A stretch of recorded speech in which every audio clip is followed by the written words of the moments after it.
Hello viewers, welcome to our channel. నేను మీ చరణ్ పరిమి.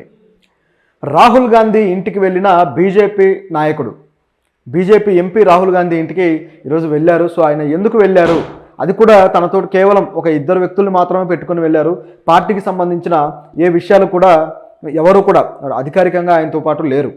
కేవలం ఆ ఎంపీ అలాగే ఆయన సహచరులు వీళ్ళు మాత్రమే కలిసి రాహుల్ గాంధీ ఇంటికి వెళ్ళారు.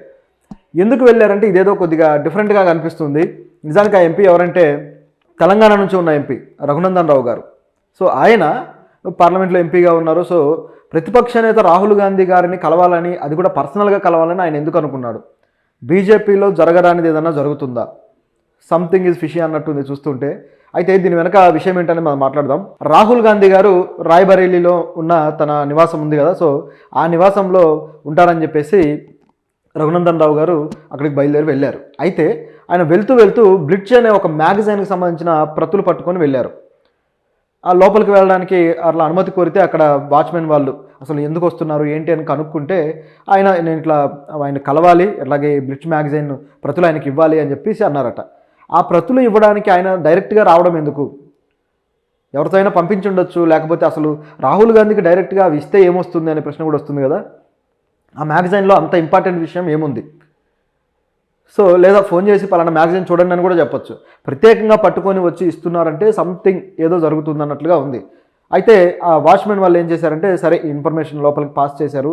సో లోపల నుంచి ఓకే రండి అని చెప్పిన తర్వాత వెళ్ళారు. అయితే లోపల రాహుల్ గాంధీ గారు లేరు. ఆయన నిజానికి ఆ ఇంట్లో ఉండట్లేదట. ఆయన సోనియా గాంధీ గారి అధికారిక నివాసం తుగ్లక్ లేన్లోనే 12 అన్నమాట, అది ఆ నెంబరు. సో ఆ ఇంట్లో ఉంటున్నారు. సో అందువల్ల ఇక ఆయన డిసప్పాయింట్ అయిపోయాడు. అయితే ఇక్కడ మరొకటి కూడా ఉంది. రాహుల్ గాంధీ గారు నిజానికి జమ్మూ కాశ్మీర్ ఎలక్షన్స్ జరుగుతున్నాయి కదా, దానికి సంబంధించి పార్టీ నేతలతోటి మీటింగ్లో ఉన్నారట. అందువల్ల ఈయనకు అందుబాటులోకి రాలేకపోయారు. నిజానికి తన నియోజకవర్గంలో తన నివాసంలో ఇలాంటి మీటింగ్లు ఏర్పాటు చేస్తూ ఉంటారు. సో ఈ మీటింగ్లో హాజరవుతూ ఉండటం వల్ల ఆయనకు టైం ఏమి కేటాయించలేకపోయారు. సో అందువల్ల రాహుల్ గాంధీని కలిసే అవకాశం లేక ఇక ఏం చేశారంటే ఆ ప్రతులను వాళ్ళకే ఇచ్చేసి, అంటే అక్కడ ఉన్న అసిస్టెంట్స్ ఉంటారు కదా వాళ్ళకి ఇచ్చి అక్కడ నుంచి ఆయన వెళ్ళిపోయారు. ఖచ్చితంగా ఇవి రాహుల్ గాంధీ గారికి చూపించండి అని చెప్పి. అయితే వాటిల్లో ఏముంది, ఏ విషయం ఉంటే ఆయన ఈ విధంగా అంటారు అని చెప్పేసి గమనించి చూస్తే ఆ బ్లిట్జ్ అనే పత్రికలో కొద్ది రోజుల క్రితం ఒక ఆర్టికల్ వచ్చింది.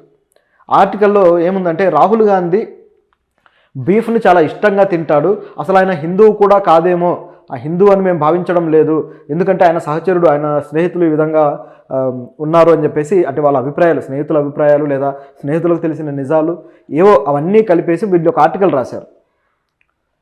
దాంతోపాటు రాహుల్ గాంధీకి 3 గర్ల్ ఫ్రెండ్స్ ఉన్నారని, అలాగే పిల్లలు ఉన్నారని కూడా రకరకాల వార్తలు అయితే ఈ మధ్య సోషల్ మీడియాలో వైరల్ అయ్యాయి కదా. అటువంటి వార్తలన్నీ పెట్టుకుని ఆర్టికల్ రాశారు. అంటే ఈ బ్లిట్జ్ అనే పత్రిక ఏం చేస్తుంది? బ్లీచింగ్ చల్లినట్టు చల్లుతుందా? అసలు ఏంటి ఆ పత్రిక ఏం చెప్పదలుచుకుంది అనే ప్రశ్న అయితే వస్తుంది. ఎందుకంటే రాహుల్ గాంధీ హిందువా, ముస్లిమా, లేకపోతే క్రిస్టియనా, ఏదైతే ఆ పత్రికకి ఎందుకు? ఆయన ఏదో ఒక మతం వాడు, అసలు ఏ మతాన్ని నమ్మడు. దేశానికి ఏమన్నా కొంపలు మునుగుతాయా? జీడిపి ఏమన్నా పడిపోద్దా? ఎకానమీ ఏమన్నా పడిపోతుందా? రాహుల్ గాంధీ ఏ మతాన్ని నమ్మకపోతే వచ్చే సమస్య ఏంటి? లేదా పలానా మతం వాడే పీఎంగా ఉండాలని చెప్పేసి రాజ్యాంగంలో ఏమన్నా రాసిందా? లేదా ఈ పత్రిక కోరుకుంటుందా ఆ విధంగా? అంటే ఒక పనికి మాలిన వార్తను ఒకదాన్ని తీసుకొని రాహుల్ గాంధీ మీద బురద చల్లడానికి కోసం రాసిన ఒక వార్తలాగా ఉంది. ఆయన బీఫ్ని ఇష్టంగా తింటాడన్న అది ఆయన వ్యక్తిగత విషయం. ఆయనకు తింటే మీకు వచ్చే నష్టం ఏంటి? అంటే హిందువులు బీఫ్ తినరు కాబట్టి, ఆయన తింటాడు కాబట్టి ఈ విధంగా రాహుల్ గాంధీ హిందూ కాదు అని డిక్లేర్ చేయడానికి ఆ పత్రిక పని కట్టుకొని చేస్తుందన్నమాట. అఫ్కోర్స్ ఆయన హిందువో కాదో ఆయన ఆల్రెడీ అనేకసార్లు చెప్పారు, నేను హిందూనే, శివుణ్ణి పూజిస్తానన్నాడు. అనేక విధాలుగా ఆయన ప్రకటించుకున్నాడు తన గురించి. తనకంటూ కొన్ని ఆహార అలవాట్లు ఉంటాయి. అవతల వాడి ఆహార అలవాట్ల మీద కామెంట్లు చేసి నువ్వు ఇదే తినాలి, ఇది తినకూడదు, ఇలాగే బట్టలు కట్టుకోవాలి, ఇలా ఉండకూడదు, ఇదే సంస్కృతి పాటించాలి, నేను నమ్మిన దేవుణ్ణే నువ్వు నమ్మాలి, నేను పూజించిన విధానంలోనే నువ్వు పూజించాలి అని చెప్పేసి అవతల వ్యక్తి మీద ఇదంతా తీవ్రవాద భావజాలం అనమాట. అవతల వ్యక్తి మనకు నచ్చినట్టు ఉండాలని మనం కోరుకోవటం, ఒక మోనార్క్ స్టైల్. ఇటువంటి భావజాలము కొన్ని పార్టీలు నడిపిస్తూ ఉంటే ఆ పార్టీకి సంబంధించిన వ్యక్తులు కూడా మత ప్రభావంలో పడిపోయి ఈ విధమైన అత్యుత్సాహ భావజాలం నేర్చుకున్నారు, అతివాద భావజాలం. దాన్నే ఇలాంటి పత్రికలు కూడా మోస్తూ ఉన్నాయన్నమాట. వీళ్ళకి కావాల్సింది ఏంటంటే పైన ఉన్న వాళ్ళు భుజం తట్టాలి. వీళ్ళ భుజం తట్టి భలే రాశారు మీరు, రాహుల్ గాంధీ పరువు బజార్కి ఇచ్చారు అని చెప్పి మెచ్చుకోవాలన్నమాట. అటువంటి దానికోసం ఈ పత్రిక ఈ విధంగా రాసినట్టు కనిపిస్తుంది. దీన్ని తీసుకువెళ్ళి రఘునందన్ గారు రాహుల్ గాంధీకి చూపించి నిలదీయాలనుకున్నాడు. ఆ పత్రిక అంత మేధావి, ఈ వెళ్ళిన ఆయన అంతే మేధావి. వెళ్ళి చూపించి మీరు ఎందుకు ఈ విధంగా బీఫ్ తింటున్నారా, ఈ పత్రిక వాళ్ళు ఇలా చెప్పారని అడుగుతాడట. అందుకోసం ఆయన వెళ్ళాడట. సో ఎలా ఉంది అంటే దేశంలో ఇన్ని రకాల సమస్యలు జరుగుతుంటే దాని గురించి దిగులు లేదు. కోల్కతా ఇష్యూ మీద బీజేపీ నుంచి ఒక మనిషి మాట్లాడిన పాపన పోవట్ల. మన తెలంగాణ మంత్రులు ఎంతమంది లేరు మరి, వీళ్ళెవరు మాట్లాడలేదు కోల్కతా ఇష్యూ ఇంత అన్యాయం జరుగుతూ ఉంటే మహిళలకి. దాని మీద దిగులు లేదు. కానీ రాహుల్ గాంధీ బీఫ్ తినే దాని మీద మాత్రం ఈయనకు అసలు దేశభక్తి పొంగుకొచ్చింది.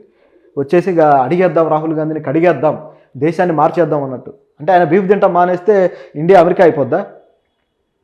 అది ఆయన వ్యక్తిగత విషయము. పైగా దాన్ని నిషేధిస్తూ చట్టాలు ఏం లేవు కదా, అన్ని చోట్ల లేవు, ప్రాంతీయంగా కొన్ని చోట్ల ఉన్నాయి. సో ఎవడి తిండి ఏం తింటే మీకు ఎందుకు, ఎవడి బట్ట ఏం కట్టుకుంటే, ఎవరు ఏ దేవుణ్ణి కొలిస్తే మీకు ఎందుకు? దేశ అభివృద్ధికి సంబంధించి నాయకులు ఆలోచించడం మానేసి పూర్తిగా వాళ్ళ అభిప్రాయాలు, భావజాలాలకు తగ్గట్టుగా ఎదుటి వ్యక్తులు ఉండాలని కోరుకోవడం అనేది ఒక దుర్మార్గం అయితే, దాంతోపాటు ప్రజలని వాళ్ళ మైండ్ సెట్ని ఇటువైపు డైవర్ట్ చేయడం అనేది మరొక దుర్మార్గమైన పని.